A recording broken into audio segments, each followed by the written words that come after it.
Hi friends, అందరూ ఎలా ఉన్నారు? Welcome to my YouTube channel. ఈరోజు మనం గీజర్స్ తీసుకునేటప్పుడు చేసే తప్పుల గురించి మాట్లాడుకుందామండి. అసలు గీజర్స్లో 2 టైప్స్ ఉంటాయి. ఒకటి వచ్చేసరికి ఇన్స్టెంట్ గీజర్, సెకండ్ టైం వచ్చేసరికి స్టోరేజ్ గీజర్. ఇన్స్టెంట్ గీజర్ చాలా తక్కువ ప్రైస్ నుంచి స్టార్ట్ అవుతుంది. జస్ట్ 1500 నుంచే స్టార్ట్ అవుతుంది. కానీ దానివల్ల హెయిర్ లాస్ ఉంటుందండి. కాబట్టి చూసుకొని తీసుకోండి. నేనైతే స్టోరేజే ప్రిఫర్ చేస్తాను.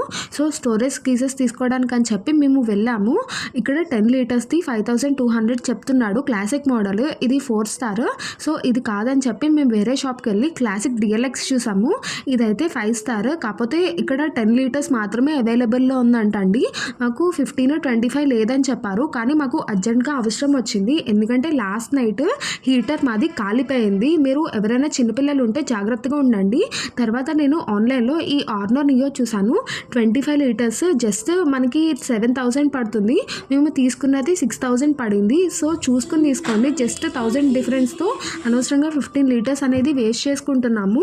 ఇది నేను చేసిన మిస్టేక్. అండ్ మేము 5 స్టారే తీసుకున్నాము. క్లాసిక్ డిఎల్ఎక్స్, ఆర్నో నియో రెండు కూడా 5 స్టారే కాబట్టి సేమ్గానే వర్క్ అవుతాయి. జస్ట్ లీటర్స్ మాత్రమే డిఫరెంట్. మీకు నేను చేసిన తప్పు అర్థమైంది అనుకుంటున్నాను. ఒకవేళ మీకు ఈ వీడియో నచ్చినట్టయితే లైక్ చేయండి. మీ ఫ్రెండ్స్ అండ్ ఫ్యామిలీ మెంబర్స్ ఈ వీడియో చూడాలనుకుంటే షేర్ చేయండి.